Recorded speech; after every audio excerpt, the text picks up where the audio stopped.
Charleston. Bună ziua!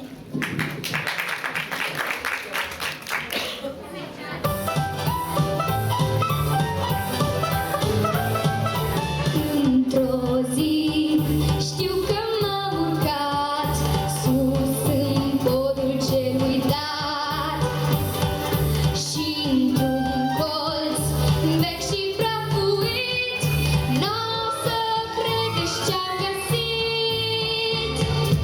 Rochii vechi cu ștrasuri mici și-o îndulat cu pălării. Charlestonul îmi dansa bunica mea, în rochițe cu paiete și pantofi de catifea. Charlestonul, poate am să dansez și eu, mă va învăța bunica și îl voi dansa mereu. Dar unii spun Charlestonul de modat și e uitat chiar de cei ce l-au dansat. Îl voi învăța pe loc cum știu numai eu și o să-l dansați cu mine, fiindcă nu e greu.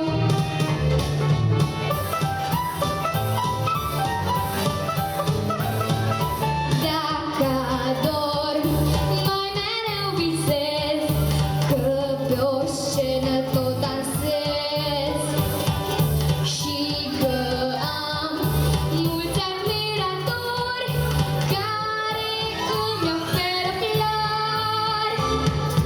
Când visez cel mai frumos, sună ceasul nemilos. Charlestonul îmi dansa bunica mea, în rochițe cu paiete și pantofi de catifea. Charlestonul, poate am să dansez și eu, mă va învăța bunica și îl voi dansa mereu. Dar unii spun Charlestonul de modat și e uitat chiar de cei ce l-au dansat. Îl voi învăța pe loc cum știu numai eu și o să-l dansați cu mine, fiindcă nu e greu.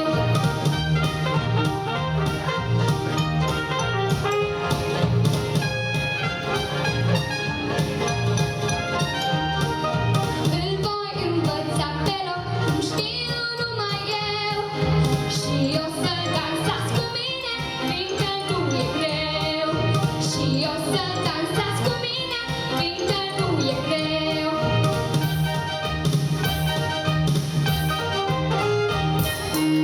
Mulțumesc! Numărul 18, David